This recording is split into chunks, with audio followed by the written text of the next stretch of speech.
I too want to thank Northwest Indian College and the Lummi Nation for allowing this space for academics. I consider myself an academic, even though I've lived here for about 44 years now. My name is, my Indian name is Sesyahamia.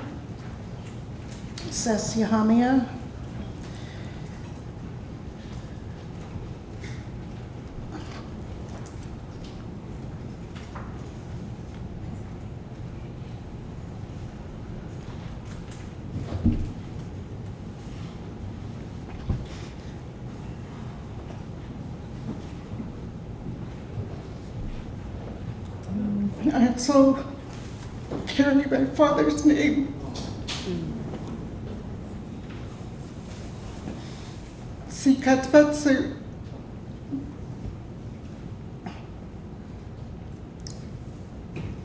I apologize. I can for his presence.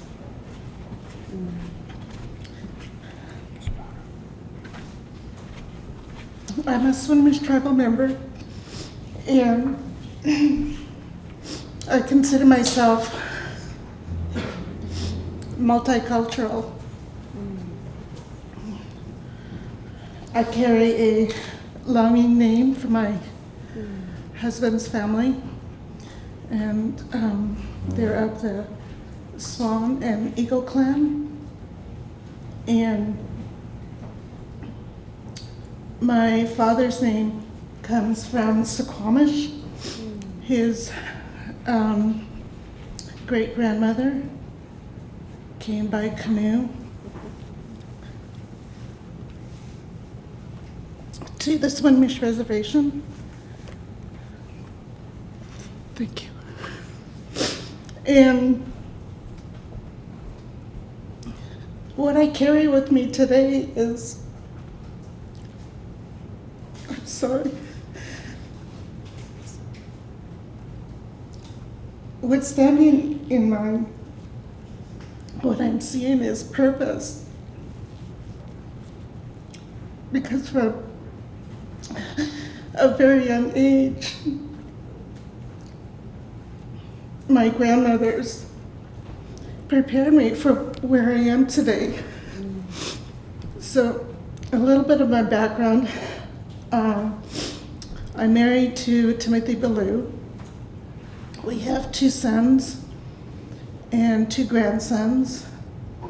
And by tradition, we claim I don't have any girls, so I claim my nieces as my daughters, and she has 2 grandchildren, so we have 2 great-grands. And my purpose is to carry on what my grandmothers had prepared me for. And as I said, I consider myself an academic. I spent several decades working for the Lummi tribe and for off the reservation in business. And it was when after about 30 some years, I decided my whole life had been about education. And I come from a family of fishers. My father was a fisherman. My brothers, I'm the second to the last of 2 older brothers and an older sister, and he taught them the way of fishing, even my sister. And for me, my father purposely did not teach me anything about the water, anything about fishing, because all he wanted for me was to get an education. So that's what I did until I met my husband. So I got a little sidetracked for a while and decided to go back to school. And I came here to Northwest Indian College and got my 2-year degree in business administration, and then I transferred on to Western Washington University for my baccalaureate degree in American Cultural Studies. And that was my goal. That was my lifelong goal. And I'll never forget that day, because by that time, my eldest son had come up behind me, and we were both at Western at the same time. So I was leaving and he was entering, and so I was really proud of the fact that I had both my sons. My youngest was in daycare at that time, so I was on Western campus with both of my boys. And I came back to Lemhi and worked, and then I decided to go on for my master's in tribal governance at Evergreen State College.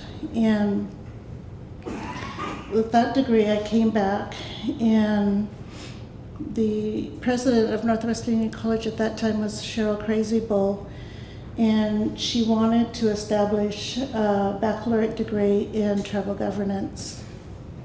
So she came to me and asked if I would take that on, which I did, and it was the beginning of my academic career, which was about 10 years ago.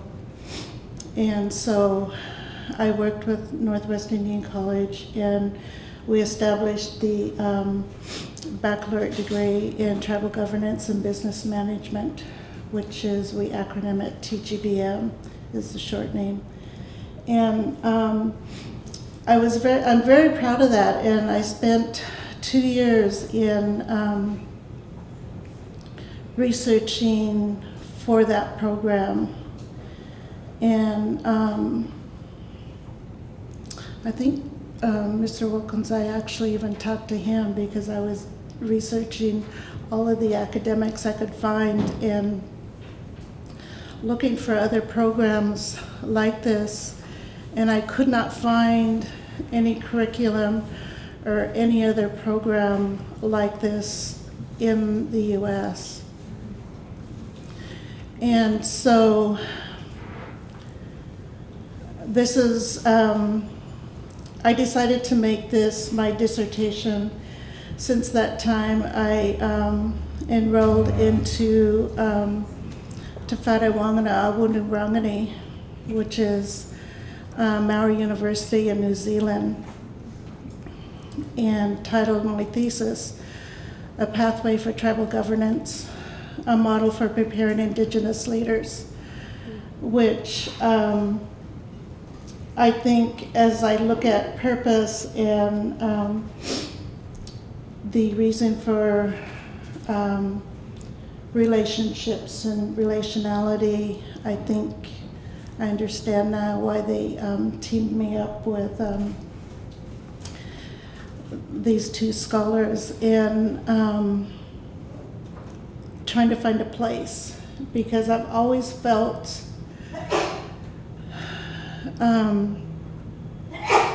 I have been trying to find a place.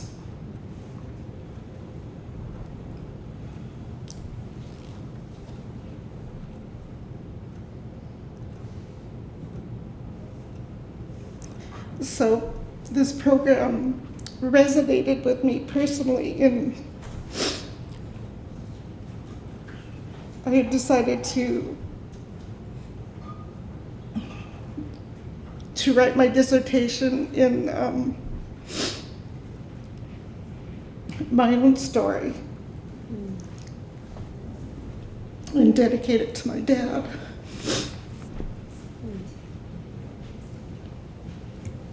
And so a lot of the teachings, as I said, came from my grandmothers, and I feel as grandmothers, it's our role to prepare our children and our grandchildren and our great-grandchildren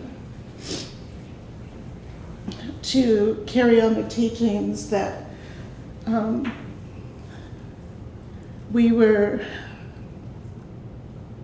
during my time, and I think my parents and we were never able to practice, but we hung on to them.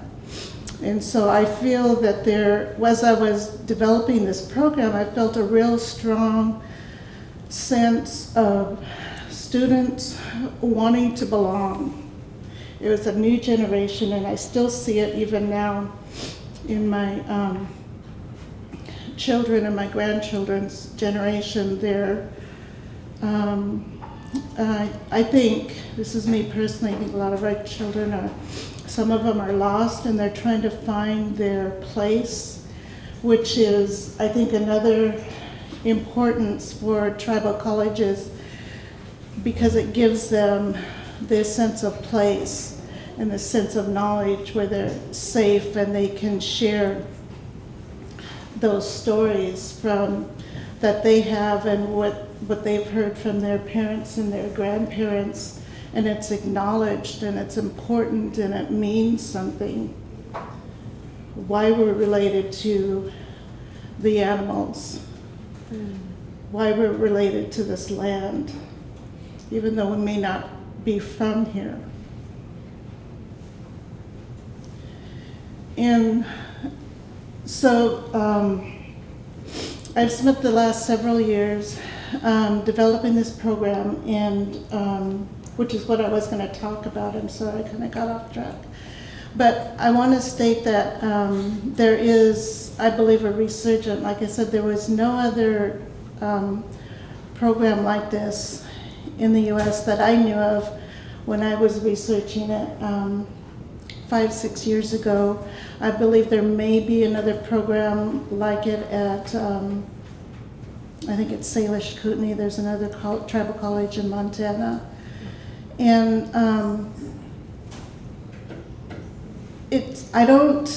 I consider myself an academic, but not an expert.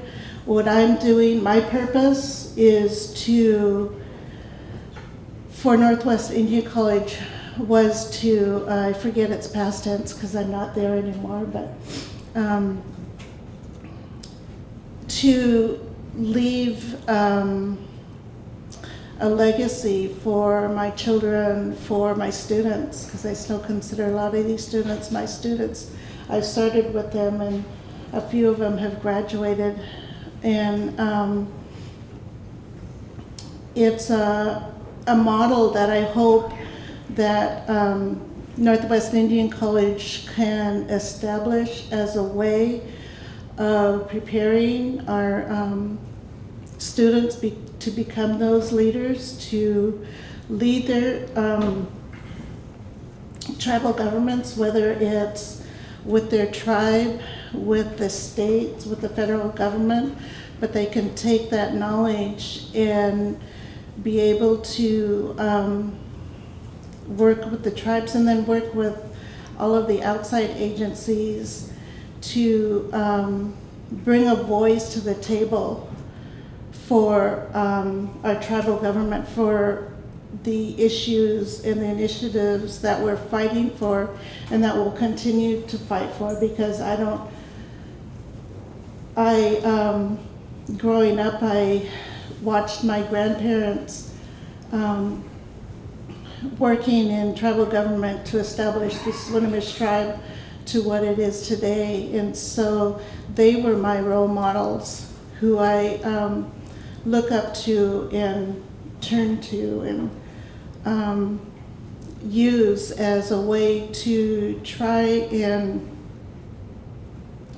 teach my children and grandchildren and the students of what a tribal leader is. And I'm not, like I said, I don't proclaim to be an expert, but I can show a model, I can show an example, and I'm hoping that our students will take this, whatever they've learned, and bring it back to their tribes, to their families, and not be afraid to believe in themselves that what they have to say matters. Because it's our ancestors who are talking to us. At least now I know that it's my grandmothers who are talking to me when I feel that I need to say something. And hopefully I'm hoping that this program of study will prepare our students to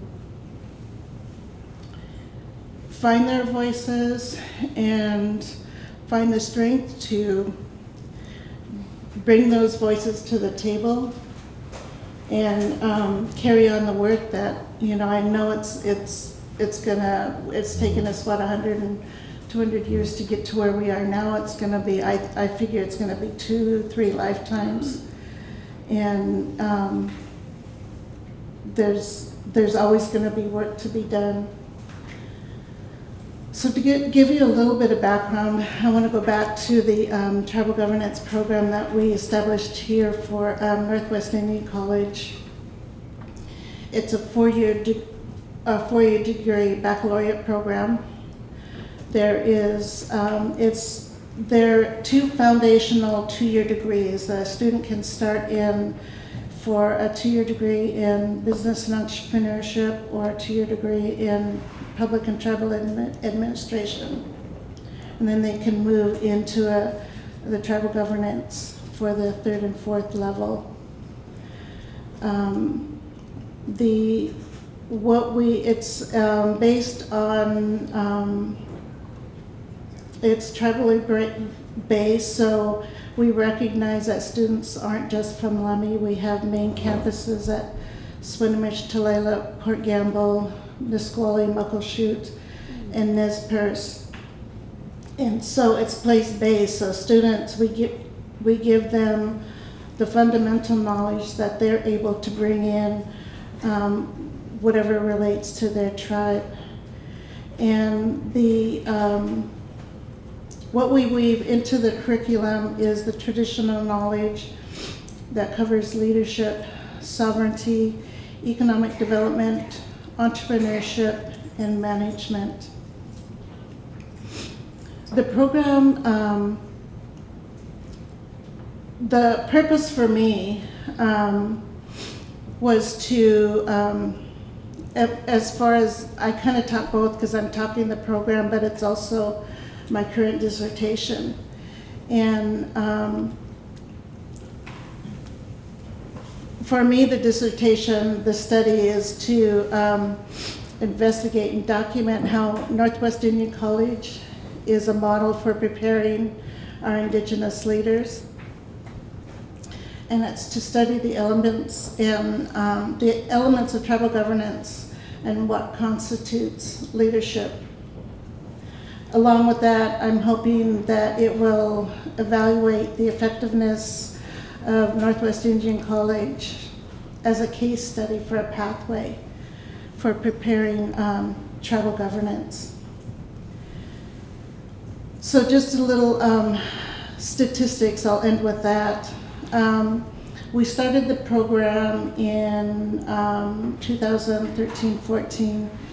In 2015, I think when we first started the program, we had about roughly about 170, 180 students enrolled in this program.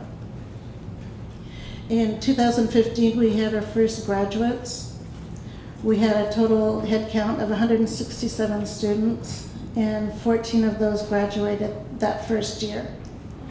In 2016, we had an enrollment of 161 students, and we had 17 graduates that year. Now, I know it doesn't sound like a lot of graduates for bigger institutions, but for a tribal college in a program of study, that's pretty good.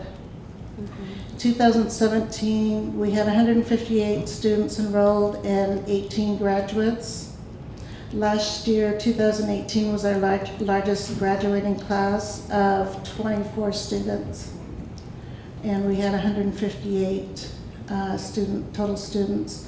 So the enrollment continues. It's fallen a little bit, but not a lot compared to the percentages of the overall campus. But what I'm most proud about is we've almost doubled the number of graduates last year from when we started. So it's the need is out there. I think our students want this program. which to me shows that we have a lot of potential leaders. We have a lot of potential in our students, and I always tell my administrators that even at Western, I left Northwestern College just recently this year. I'm working at Western right now. I'm the first ever executive director in American Indian, Alaska Native, First Nation relations, and we've established our first ever tribal relations office, and my official title is tribal liaison to the president. But I've always told my administrators here, and I continue to tell them at Western, that every day our student walks through that door is a success for our students. Every day that even just walk in that door is a success, because we don't know what challenges they have faced that day. But we need to just relish on, the little things of just them making it to the class that day. And so I think I will end it there. Thank you.